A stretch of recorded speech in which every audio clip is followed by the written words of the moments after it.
একজন মুসলমানের খবরে উঠে ওই খবরের মধ্যে প্রস্তাব করে দেওয়া, ওই খবরকে বেইজ্জত করা, এটা সমস্ত মুসলমান জাতিকে বেইজ্জত করার মতো হয়ে গেছে। একজন মুসলমানের খবরের সাথে আরেকজন মুসলমানের কিরকম ব্যবহার হওয়া প্রয়োজন। যেখানে একটা খবরের পাশে গেলে আসসালামু আলাইকুম ইয়া আহলাল কবর বলে তাকে সম্মান জানানো হয়, আজকের সময়ের মধ্যে শিক্ষিত বলে অশিক্ষিত কুলাঙ্গার জাতিরা খবরের উপরে উঠে খবরকে বেইজ্জত করছে। আমি আপনাদের কাছে প্রশ্ন রাখতে চাই, তারা কি মুসলমান নাকি তারা অন্য কোন ধর্মাবলম্বী? কোন মুসলমানের খবরকে বেইজ্জত করতে পারে না। যদি মাজারকে সম্মান জানাইতে না পারেন, মাজারকে যদি আপনি পছন্দ না করেন, মাজারে যাওয়ার প্রয়োজন নাই।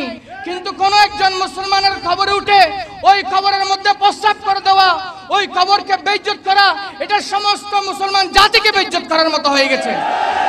তাদেরকে কারা শিক্ষিত করতেছেন, তাদেরকে কারা মদত দিচ্ছেন, তাদেরকে কারা সহযোগিতা করতেছেন, তারাও কোন প্রকারের মুসলমান আমাদের জানার বিষয় আছে, ঠিক কিনা?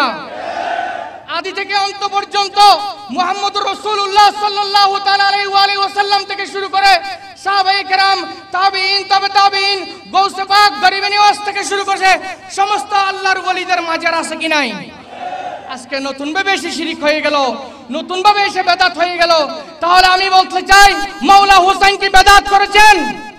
গৌসে পাক কি বেদাত করেছেন? গৌসে পাকের আমলে আমার রাসূলের মাজার আছিল কিনা? মাওলা আলীর সময় আমার রাসূলের মাজার আছিল কিনা? যেখানে আমাদের পার্শ্ববর্তী দেশ ভারতের মধ্যে, আমাদের পার্শ্ববর্তী দেশ পাকিস্তানের মধ্যে, চীনের মধ্যে, আমেরিকার মধ্যে পর্যন্ত যেখানে আল্লাহর ওলিদেরকে তাজিম করা হয়, সম্মান করা হয়, সেখানে আজকে বাংলাদেশের মধ্যে কিছু নতুন মুসলমান এসে কিছু নতুন আইন কানুন জারি করে তারা মাজারকে বেইজ্জত করতেছে, ঠিক কিনা? আরে ভাই, আপনি মাদক সেবা চলতেছে মাইজ ভান্ডারে বলতেছেন, মাদক সেবা মাইজ ভান্ডারে ওলি আল্লাহর দরবারে, গরিবে নিয়াজের দরবারে বলতেছেন।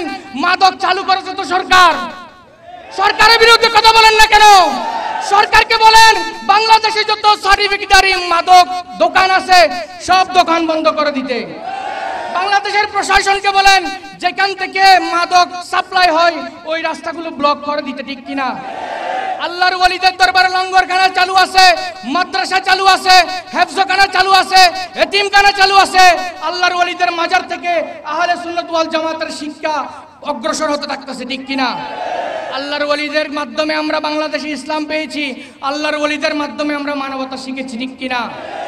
পেয়ারা হাজরিন, আজকে বড় দুঃখের সাথে বলা হয়, আল্লাহ পাক রব্বুল আলামিন এই ধরনের মন মানসিকতা কুলাঙ্গার থেকে, অশিক্ষিত সমাজ থেকে এই বাংলাদেশকে হেফাজত করুক, আমিন। আমি হাফেজনগর দরবার শরীফের পক্ষ থেকে, আহলে সুন্নাত ওয়াল জামাত বাংলাদেশ চন্দনাইশ উপজেলার পক্ষ থেকে আপনাদেরকে সাধুবাদ জানাই, মুবারকবাদ জানাই। মুরব্বী উলামায়ে কেরাম এখানে যারা উপস্থিত আছেন, আল্লাহ পাক ওনাদেরকে হায়াতে হিজরি দান করুক, আমিন। এবং আজকে এই বর্বর এই নির্যাতন উলামায়ে আহলে সুন্নাতের উপর বিভিন্ন মাদ্রাসায়, বিভিন্ন মসজিদে তাদের মতবাদ চাপিয়ে দেওয়ার যে ষড়যন্ত্র, আমরা সকলে একত্রিতভাবে মিলে তাদের এই কালো চক্রান্তকে ধূলিসাৎ করে দেব ইনশাআল্লাহ। আমরা আল্লাহকে বিশ্বাস করি, ঠিক কিনা? আমাদের উপর আমাদের রাসূলের দয়া আছে, ঠিক কিনা? আমাদের সাথে আল্লাহর ওলিদের নিগাহে করম আছে, ঠিক কিনা? আমাদের সাথে উলামায়ে আহলে সুন্নাত আছে, ঠিক কিনা? আল্লাহ পাক আমাদের সকলকে তৌফিক দান করুক।